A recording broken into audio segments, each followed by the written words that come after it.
హోషేయ గ్రంథం. ఈరోజు కొన్ని విషయాలు నేర్చుకునే దానికి ప్రయత్నం చేద్దాం. హోషేయ గ్రంథము 6వ అధ్యాయం 1 నుండి 3 వచనాలు మనం ఈరోజు ధ్యానం చేసుకుందాం. అందులో ఉన్నటువంటి సర్వసత్యాన్ని మనము గ్రహించకపోతే మనము చెడిపోతాం, దారి తప్పిపోతాం. అలా దారి తప్పిపోయినటువంటి వారికి ఎలాంటి శిక్షలు వస్తాయి, అలా దారి తప్పకపోతే మనం ఎలా దీవించబడతాం. దీవించడం అంటే ఈ లోకంలో ఉన్నటువంటి అశాశ్వతమైనటువంటి డబ్బు, హోదా, బంగారు అవేమి కాదు. దేవుని జ్ఞానమే మనకు అవసరం. ఇశ్రాయేలు ఎలా చెడిపోయారు? ఎందుకు చెడిపోయారయ్యా అంటే వాళ్ళు దేవుని జ్ఞానాన్ని పక్కన పెట్టేశారు, శరీర సంబంధమైనటువంటి జ్ఞానాన్ని వెతికారు.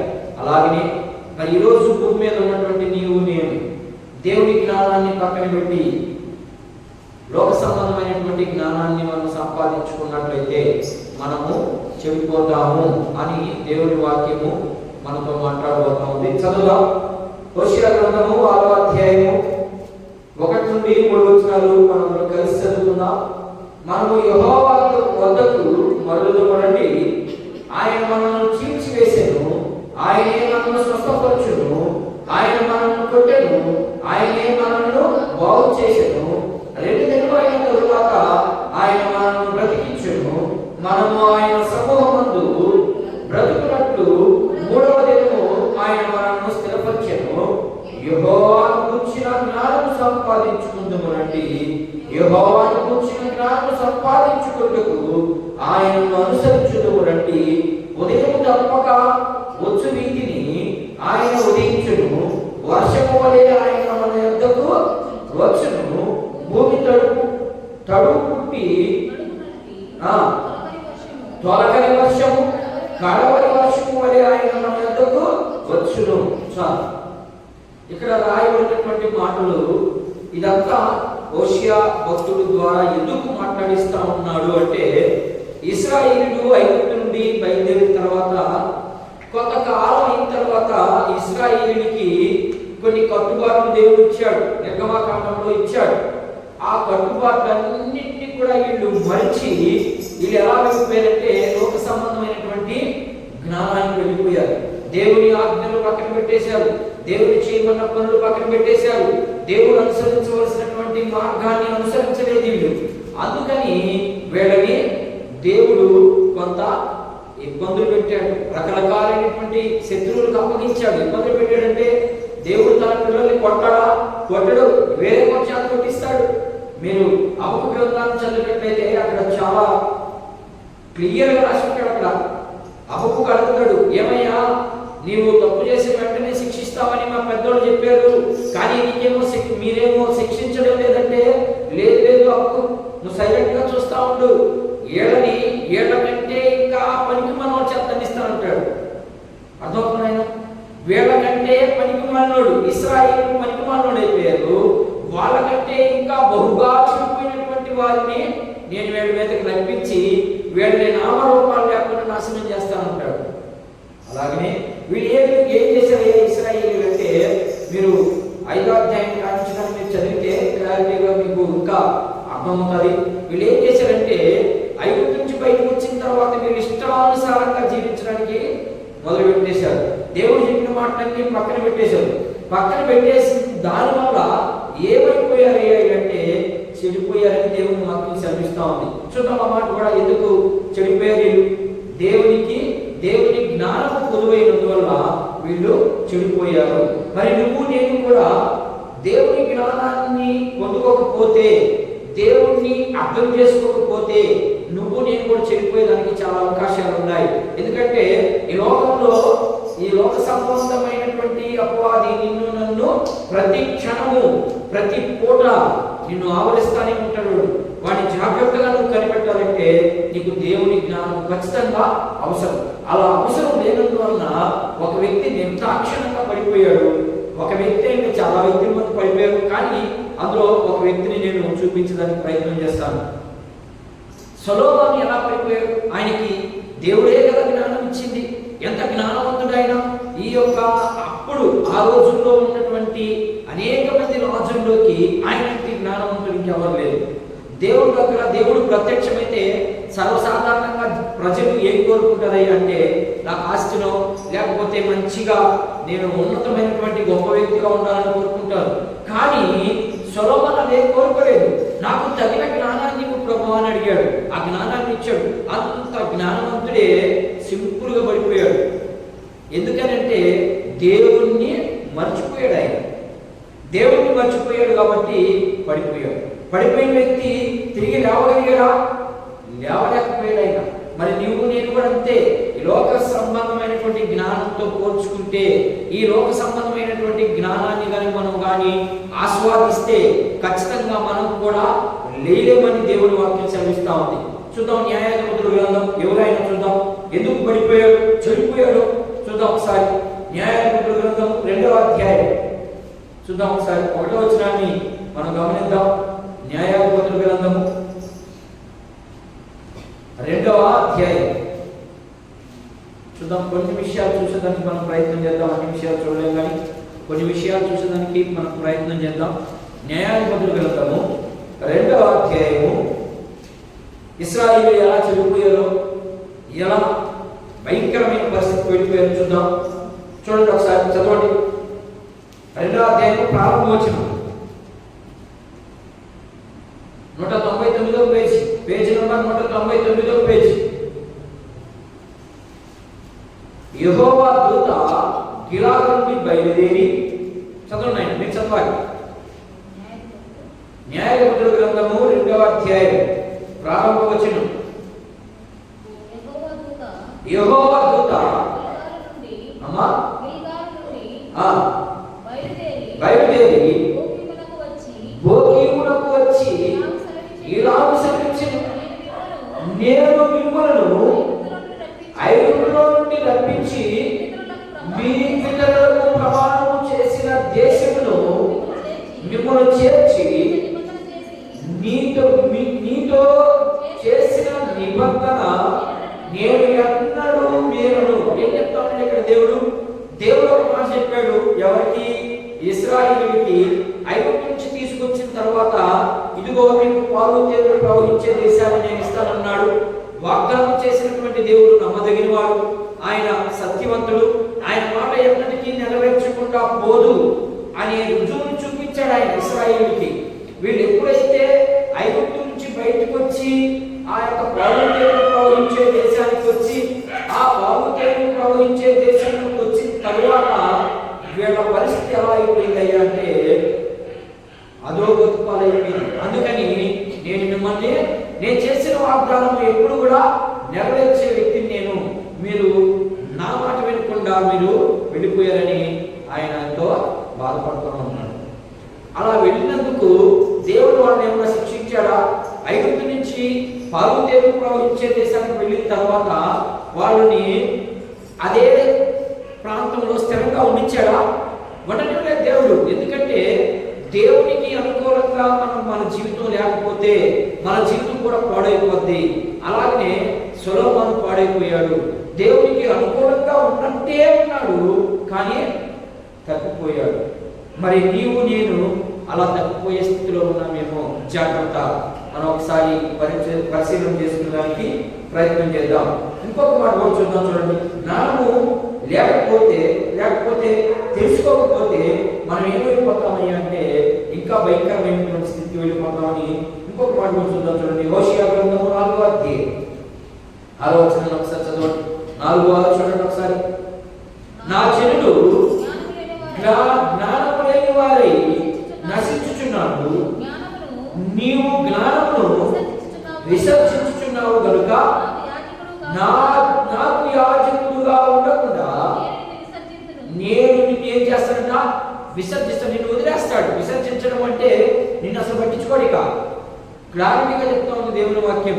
నువ్వు దేవుని మార్గంలో దేవుని జ్ఞానాన్ని విడిచి పక్కకు వెళ్ళావు అంటే నిన్ను ఖచ్చితంగా దేవుడు విడిచిపెట్టేస్తాడని దాని అర్థం.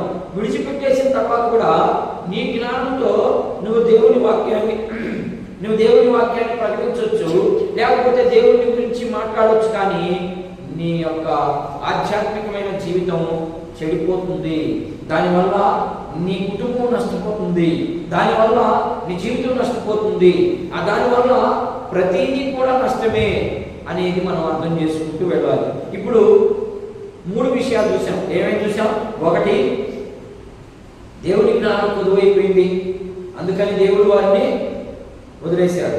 రెండవది, దేవుడు చేసినటువంటి నిబంధన నెరవేర్చాడు. ఎందుకని అంటే దేవుని మాట విన్నారు కాబట్టి ప్రారంభంలో. తర్వాత వాళ్ళు అవిధేయులైపోయారు కాబట్టి వాడిని యాజకత్వం చేసేదానికి, నా పిల్లలను చెప్పుకునే దానికైనా అంగీకరించలేదు అనే విషయాన్ని చూసాం. అయితే ఇప్పుడు చెడిపోయినటువంటి వారు, దేవునిలో నుండి దూరం అయిపోయినటువంటి వారు దేవుని జ్ఞానాన్ని ఎలా సంపాదించుకోవాలి, ఇది మన ఈరోజు అంశం. ఎందుకంత వివరణ చెప్పానంటే మీకు ఖచ్చితంగా అంశం తెలియాలి. మనకి దేని గురించి మాట్లాడుతూ ఉన్నాడు, దేని గురించి మనం ఈరోజు నేర్చుకున్నాం. మన అంశం ఏంటంటే దేవుని జ్ఞానాన్ని ఎలా సంపాదించుకోవాలి. ఎలా సంపాదించుకోవాలంటే కొన్ని విషయాలు, చాలా విషయాలు ఉన్నాయి. దాంట్లో నేను ఒక్కొక్క పాయింట్గా మీకు చెప్పేదానికి ప్రయత్నం చేస్తాను. మొదటి పాయింట్లో ఒక 5 విషయాలు ఉన్నాయి. ఈ 5 విషయాలు చెప్పి నేను ముగించడానికి ప్రయత్నం చేస్తాను. ఎలా దేవుని జ్ఞానము ఎలా మనము సంపాదించుకోవాలి అనేది కీర్తనకారుడు ఒక మాట రాస్తాడు. చూడండి, 119వ కీర్తనలో చాలా చక్కగా రాస్తాడు ఆయన. 119వ కీర్తన 8వ వచనాన్ని ఒకసారి మనం గమనిద్దాం. చూడండి, ఎలా సంపాదించుకోవాలి, దేవుని జ్ఞానం ఎలా వస్తుంది. ఆ భక్తుడు అలెఫ్ అనే భక్తుడు రాస్తా ఉన్నాడు. అక్కడ చూద్దాం, చూడండి ఒకసారి. కీర్తన 119వ కీర్తన 8వ చరణం చూడండి. అమ్మా, నీ కట్టడలను నేను కైకొందును. ఏం చెప్తున్నాడు ఇక్కడ? ప్రార్థన చేస్తా ఉన్నాడు. మొదట దేని ద్వారా వస్తుందంట? ఇక్కడ అలఫ్ అనే వ్యక్తి, లేకపోతే ఆ భక్తుడు, ఈ కీర్తనకారుడు ఏం మాట్లాడుతున్నాడంటే ప్రార్థన చేస్తూ, ప్రభువా నీ కట్టడలను నేను కైకొందును, నన్ను బొత్తిగా నువ్వు విడనాడొద్దు, నన్ను విడిచిపెట్టొద్దు అని ప్రార్థన చేస్తా ఉన్నాడు. ఎట్లా వస్తుందంట జ్ఞానం? దేవుని జ్ఞానం ప్రార్థన ద్వారా జ్ఞానం సంపాదించుకునే అవకాశాలు ఎక్కువగా కనబడతాయి. మరి ఉందా మన జీవితంలో ప్రార్థన సమయం, ప్రార్థన చేసే అనుభవం ఉందా? ఖచ్చితంగా ప్రార్థన ఉన్నప్పుడు దేవుని జ్ఞానం మనల్ని విడిచిపోదు. మరి ఇంకొక మాట, క్రొత్త నిబంధనలో ఇంకెవరైనా చెప్పారా? ఇదంతా పాత నిబంధనకు సంబంధించిన మాట కదా. క్రొత్త నిబంధనలు ఇంకెవరైనా మాట మాట్లాడారా అంటే ప్రారంభం నుండే, సువార్తల్లో నుండే చెప్పుకుంటూ వస్తా ఉంటాడు ఆయన యేసుక్రీస్తు ప్రభు. మరి అపోస్తలుడైన పౌలు మాట్లాడాడు.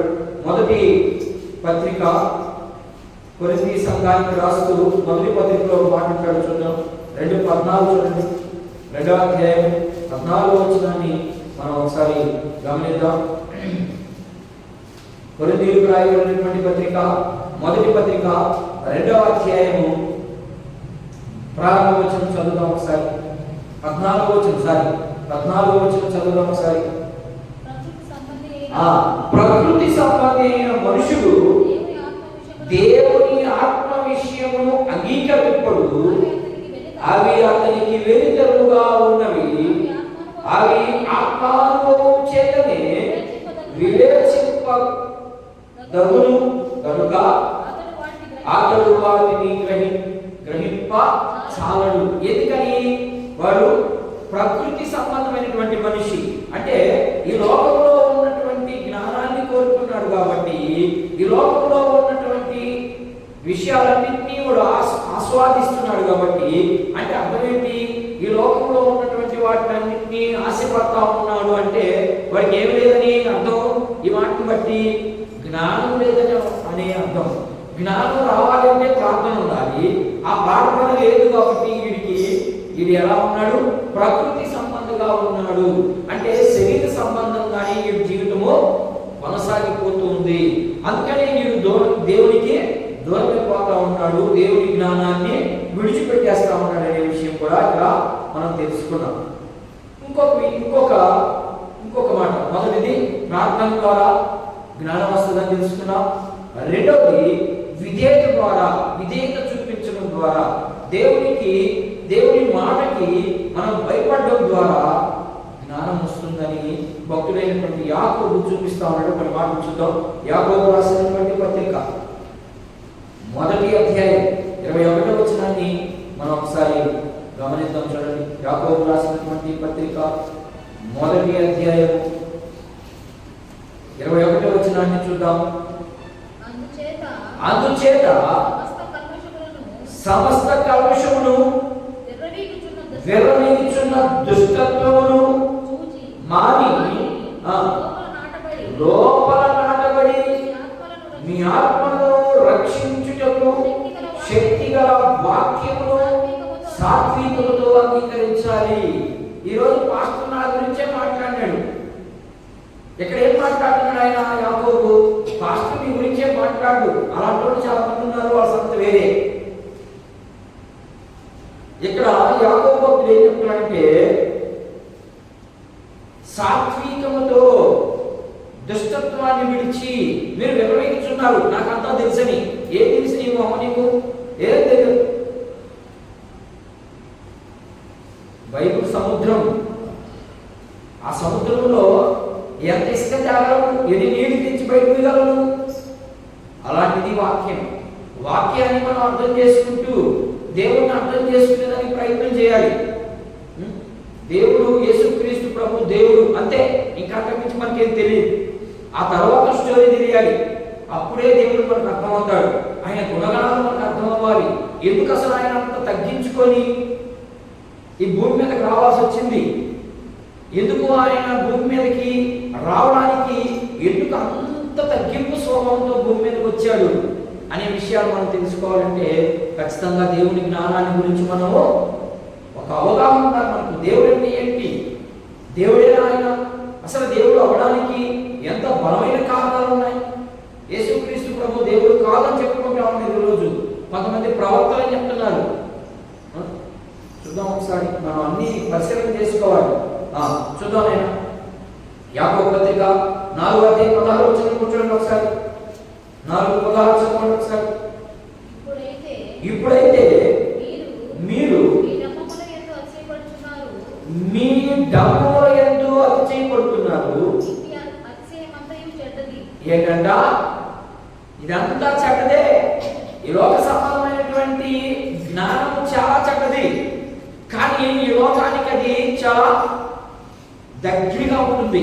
కానీ ఇక్కడ దేవుని వాక్యం ఏం చెప్తుందంటే, ఈ లోకానికి అదే, దేవునికి అది చెడ్డది. ఇది లోక సంబంధమైనది. ఇది దేవుని జ్ఞానం వేరే. ఆ జ్ఞానాన్ని సంపాదించుకోండి అనే మాట కూడా మనకు విధేయత ద్వారా ఖచ్చితంగా దేవుని జ్ఞానం సంపాదించుకోవచ్చు అనే విషయాన్ని కూడా ఆయన తెలియపరుస్తాము. మూడవది, బోధ ద్వారా కూడా. బోధ రకరకాలుగా ఉంది కదా ఈరోజు. బోధ చాలా రకరకాలు ఉన్నాయి బోధలు. కానీ మీరు జ్ఞానం కలిగి, మీరు బైబిల్ చదవగలిగి చెప్పేదాన్ని అర్థం చేసుకున్నప్పుడు మాత్రమే మీకు దేవుడు అర్థమవుతాడు, లేకపోతే అర్థమే అవ్వదు. చూద్దాం ఒకసారి ఒక మాట చూద్దాం. మొదటి పత్రిక కొరింథీయులకు రాయబడినటువంటి, కొరింథీ సంఘానికి రాయబడినటువంటి మొదటి పత్రిక 12వ అధ్యాయము ఒకసారి మనం చూద్దాం. కొన్ని మాటలు అక్కడ పౌలు గారు, అపోస్తలుడైన పౌలు గారు రాస్తూ ఉన్నాడు. అక్కడ కొన్ని విషయాలు చూద్దాం. 12వ అధ్యాయం 28వ వచనం చూడండి ఆయన ఒకసారి. 12:28. మరియు దేవుని సంఘములలో మొదట కొందరిని అపోస్తలులుగాను, పిమ్మట కొందరిని ప్రవక్తలుగాను, పిమ్మట కొందరిని బోధకులుగాను, అటు పిమ్మట కొందరిని అద్భుతములు చేయవారిగాను, తరువాత కొందరిని స్వస్థపరచు కృపావరము గలవారుగాను, కొందరిని ఉపకారము చేయవారుగాను, కొందరిని ప్రభుత్వములు చేయవారిని, కొందరిని నానా భాషలు మాట్లాడువారుగాను నియమించెను. చదువు. అందరూ అపోస్తలులా, అందరూ ప్రవక్తులా, అందరూ బోధకులా, అందరూ అద్భుతములు చేయవారా, అందరూ స్వస్థపరచు కృపావరము గలవారా, అందరూ భాషలతో మాట్లాడుచున్నారా, కృపావరములలో శ్రేష్టమైన వాటిని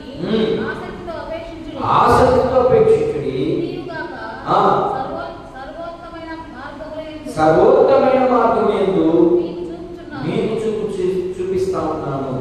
అక్కడ ఏం జరిగిందంటే ఆత్మ ఒక్కడే. వీళ్ళు ఏమంటున్నారంటే కొంతమంది కొరింథీ సంఘంలో భాషలు మాట్లాడే వాళ్ళు మాత్రమే దేవుని పిల్లలు. ఈరోజు చాలా మంది మీరు గమనిస్తూ ఉండండి, భాషలు మాట్లాడినవాడు మాత్రమే ఆత్మ వచ్చినాడు అంటే పరవాళ్ళందరికీ దేవుని ఆత్మ లేదని కొంతమంది బోధిస్తూ ఉన్నారు. ఇక్కడ దేవుని వాక్యము దేవుడు ఒక్కడే, కానీ ఆయన కొంతమందికి కొన్ని వరాలు ఇస్తాడు అంతే. ఆ వరాన్ని నువ్వు సద్వినియోగం చేసుకోవాలి, అంతేగాని దాన్ని అది తప్పు అనేదానికి నీకు రైట్స్ లేవు. నీకు భాషలు ఇచ్చాడా, బంగారంగా మాట్లాడు, ఆ కింద పదజాలం కూడా చదవాలి. వెంటనే ఈ భాష గురించి మాట్లాడుకుంటూ వెళ్ళిపోతే కుదరదు. ఆ కిందే రాశాడు భాషలు ఎప్పుడు మాట్లాడాలి, ఎక్కడ మాట్లాడాలి, ఏ టైంలో మాట్లాడాలి, మాట్లాడాలంటే ఎంతమంది మాట్లాడాలి, ఇదంతా ఉంది క్రమం. నువ్వు అక్కడే మాట్లాడు కిసా బస బస కిసా అని మాట్లాడుకుంటే కుదరదు. దానికి సంబంధించి అర్థం చెప్పినప్పుడు ఒకటి ఉండాలి. నువ్వే మాట్లాడుతుంటే అది చెప్తా ఉండాలి ఒకడు. అట్లా 1 by 1 అట్లా ముగ్గురు మాట్లాడాలి. ఒకడు ఆకాశం కూడా ఎత్తుకోవాలి. అది దేవుని కృపావరం. అలా బైబిల్ చెప్తా ఉంది. ఈరోజు మాట్లాడితే మాట్లాడు మంచిదే, భాషలు లేవని చెప్పను. భాషలు అంటే దేవుడితో మాట్లాడుకోవడం అని దాని అర్థం. మాట్లాడుకోవాలి. ఎక్కడ మాట్లాడాలి, ఎప్పుడు మాట్లాడాలి, కింద చదివితే బాగా అర్థమవుతుంది మనకి. అవిశ్వాసులు ఉన్నప్పుడు మాత్రమే మాట్లాడాలి. అది దేనికంటే సంఘ క్షేమాభివృద్ధి కొరకే. ఎప్పుడు పడితే అప్పుడు మాట్లాడకూడదు, ఎక్కడ పడితే అక్కడ మాట్లాడకూడదు అనే విషయాలు కొన్ని విషయాలు చెప్తా ఉన్నాను. అర్థమైందా? ఇకపోతే ఎఫెసీయులకు రాయబడినటువంటి పత్రిక 4వ అధ్యాయం 13వ వచనం చూడండి ఒకసారి. ఎఫెసీయులకు రాయబడిన పత్రిక 4వ అధ్యాయం 13వ వచనం. 4:13 పరిశుద్ధులు సంపూర్ణులగునట్లు క్రీస్తు శరీరము పరిచర్య ధర్మము జరుగుటకు ఆయన కొందరిని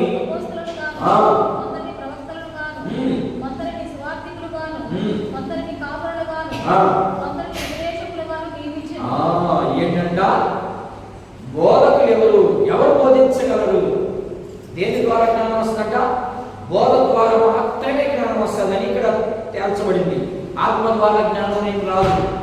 ఆత్మ వచ్చేసింది అంటే జ్ఞానం రాదు. అర్థమైందా?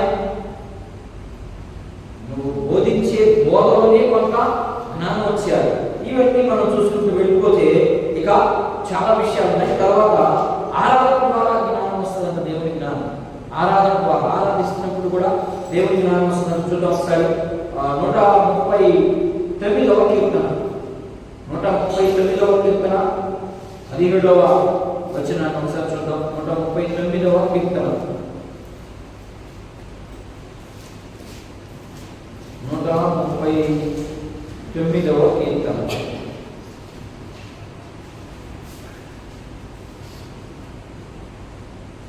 తీశారు. చదవండి ఒకసారి. 17వ వచనం చదవండి. దేవా నీ తలంపులు నాకెంతో ప్రియమైనవి, వాటి మొత్తం ఎంత గొప్పది, వాటిని నేను లెక్కించలేను.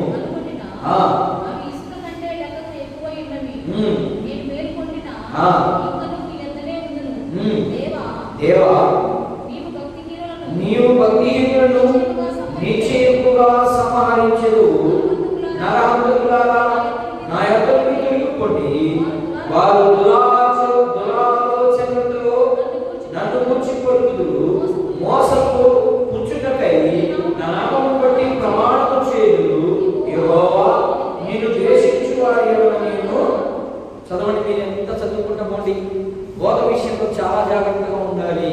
ఈ విషయాల్లోనే విశ్వాసులు సరిగా లేకపోతే పడిపోయే అవకాశాలు ఎక్కువగా కనిపిస్తూ ఉంటాయి. చాలా జాగ్రత్తగా ఉండాలి. కొంతమంది చెప్తారు అసలు దెయ్యాలే లేవని చెప్తారు. దెయ్యాలు లేవా? దేవుడు ఉన్నాడు, ఇది సత్యమైతే ఖచ్చితంగా దెయ్యం కూడా ఉంది. అర్థమైందా? దేవుడు ఉన్నాడు అంటే ఖచ్చితంగా దెయ్యాలు ఉంటాయి. అవి మనుషుల్ని నానా రకాలుగా ఇబ్బంది పడుతుంది. అసలు దేవుని వాక్యాన్ని బోధించే వాళ్ళకి దేవుడు అర్థమవుతున్నాడో లేదో, దేవుని వాక్యం అర్థమవుతుందో లేదో నాకైతే తెలియదు. కానీ అసలు దెయ్యాలే లేవని చెప్తున్నారంట. అయితే దెయ్యాలే లేవు అన్నప్పుడు ఎఫెసీ పత్రిక 6వ అధ్యాయం 14 నుండి వచనాల్లో కింద మనం చదువుకుంటూ వెళితే అక్కడ పౌలు గారు ఒక మాట అంటాడు. ఒక మాట చూద్దాం, చూడండి. దాన్ని బట్టి మనం ఏం అర్థం చేసుకోవాలి, వీళ్ళకి ఎలా అర్థమవుతుంది అసలు వాక్యం. ఏమ్మా చూద్దాం, ఒకసారి చదువుదాం, చూడండి. 12వ వచనం కానీ 10వ వచనం కానీ చదవాలి. కానీ చదవండి, 10వ వచనం కానీ చదవండి. తుదకు ప్రభు యొక్క మహాశక్తిని బట్టి ఆయన యందు బలవంతులై ఉండి మీరు ఆపద్దినమును చదువు 6:10 ఎఫెసీ పత్రిక 6వ అధ్యాయం 10వ వచనం. నేను చదువుతా ఉన్నాను, మీకు అర్థం కాలేదా?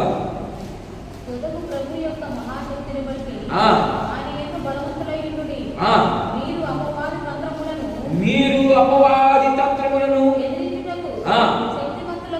శక్తిమంతులగునట్లు దేవుడిచ్చు సర్వాంగ కవచమును ధరించుకొనుడి.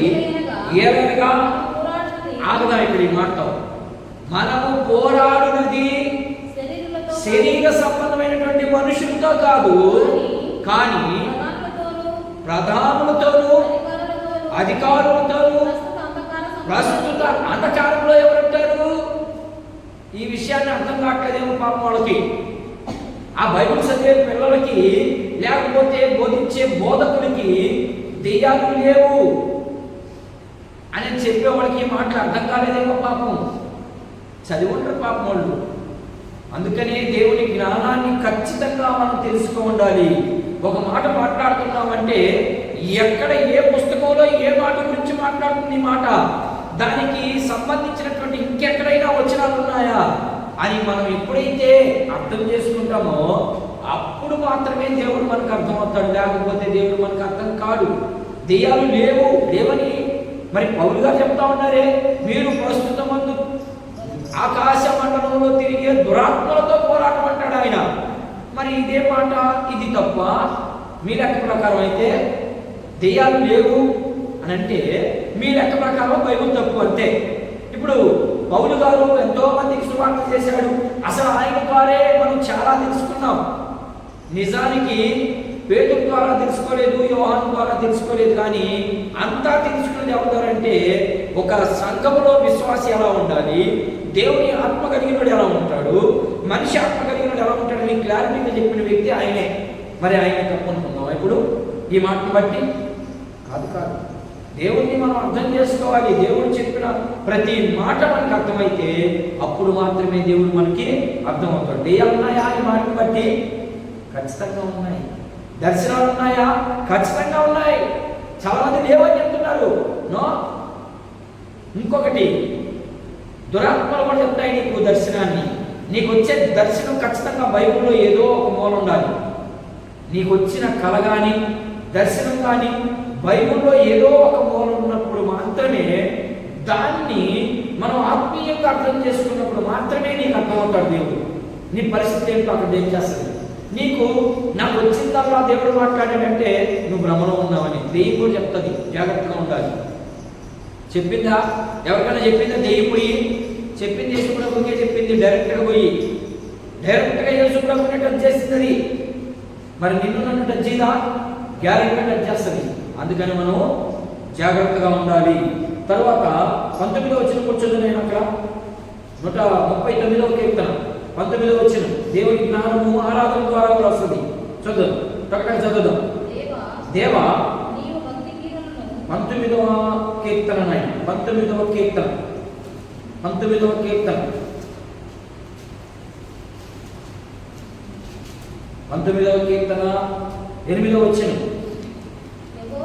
యెహోవా ఉపదేశమును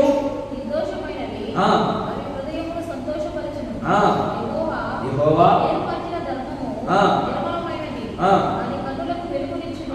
119 162వ వచనం. 119 162వ వచనం. చాలా విషయాలు ఉన్నాయి అక్కడ. 119 162వ వచనం. విస్తారమైన ఏంటంట? విస్తారంగా సంపాదించినటువంటి దోపుడు సొమ్మును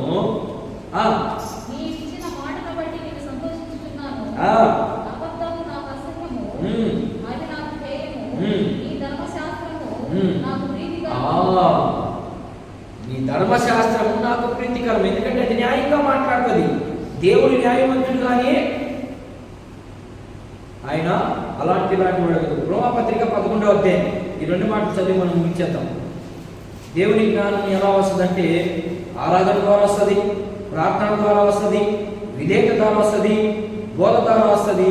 రెండవది క్రీస్తు స్వరూప్యము మనం ఎప్పుడైతే కోరుకుంటామో, క్రీస్తు వలె మనం జీవించాలని మనం ఎప్పుడైతే అనుకుంటామో అప్పుడు కూడా జ్ఞానం వస్తుందని జ్ఞానం గురించి కొన్ని మాటలు మాట్లాడుతూ ఆయన రోమపత్రిక 11వ అధ్యాయం 33 చదువునండి.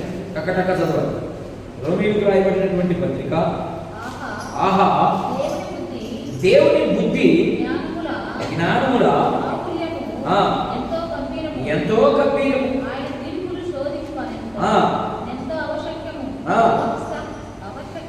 అవశ్యకములు,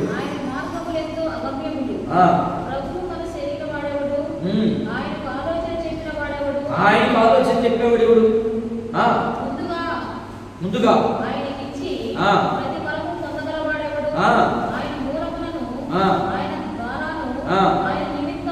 ఆయన నిమిత్తమును సమస్తము కలిగి ఉన్నాయి. ఆయనకి మాత్రమే మహిమ. మరి నీకు నాకు కాదు. ఎవరికి వెళ్ళాలి మహిమ? దేవునికి వెళ్ళాలి. కానీ ఈ రోజుల్లో పాస్టర్లకు వెళ్తుంది. బాగోడు దేవుని మహిమ.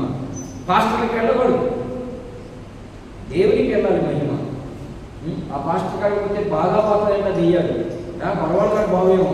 నీకుంటే కదా ముందు విశ్వాసం. మంచిది. సరే, ఇంకొక మాట చదువుతాం. యోహాను సువార్త 17వ అధ్యాయం 17వ వచనం. అసలు దేవుడు చెప్పింది ఇది అన్నీ చెప్పకుండా మీ ఇష్టం వచ్చినట్టు మన ఇష్టం వచ్చినట్టు మనం చూసుకుంటే ఎట్లా? యోహాను సువార్త 17వ అధ్యాయం 17వ వచనం. సత్యము మీద వారిని ప్రతిష్ఠించుడి, నీ వాక్యమే సత్యం. రోమపత్రిక 8:29. రోమపత్రిక 8వ అధ్యాయం 29వ వచనం. ఎందుకనగా నా కుమారుడు తన కుమారుడు అనేక సహోదరులలో జ్యేష్ఠుడగునట్లు దేవుడు ఎవరిని ముందుగా ఎరుగునో వారు తన కుమారునితో స్వారూప్యము గలవారొకటకు వారిని ముందుగా నిర్ణయించుకున్నాడు. ఎవరిని? నిన్ను నన్ను. ఆయన ముందుగా మనల్ని ఎరిగి ఉన్నాడు.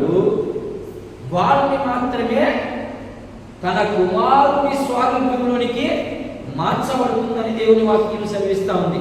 మార్చబడుతున్నావా మనం? మార్చబడగలుగుతున్నావా అసలు మనం? లేదే. కారణం ఏంటంటే నీకేమి లేదని, దేవుని గురించిన అవగాహన నీకు లేదు, వాక్యం పట్ల నీకు విధేయత లేదు.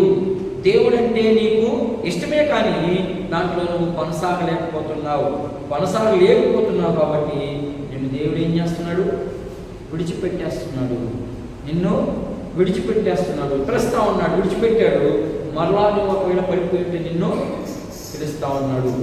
మనం అందరం కూడా దేవుని వైపుకు నడవాలి అంటే దేవుని జ్ఞానాన్ని ఖచ్చితంగా మనము అడగాలి. అందుకని యాకోబు భక్తుడు అంటాడు 1వ అధ్యాయంలో యాకోబు పత్రికలో, ఎవరికైనా జ్ఞానం పొదువుగా ఉంటే అది మీరు దేవుణ్ణి అడగండి, ఆయన మనకందరికీ సమృద్ధిగా ఇస్తాడని దేవుని వాక్యము సెలవిస్తా ఉంది. కాబట్టి మనందరం కూడా ప్రభు సన్నిధిలో మనం అందరం అడిగేదానికి ప్రయత్నం చేద్దాం. అందరూ మాతో పాటు ఏకీభవించి ప్రార్థించేదానికి ప్రయత్నం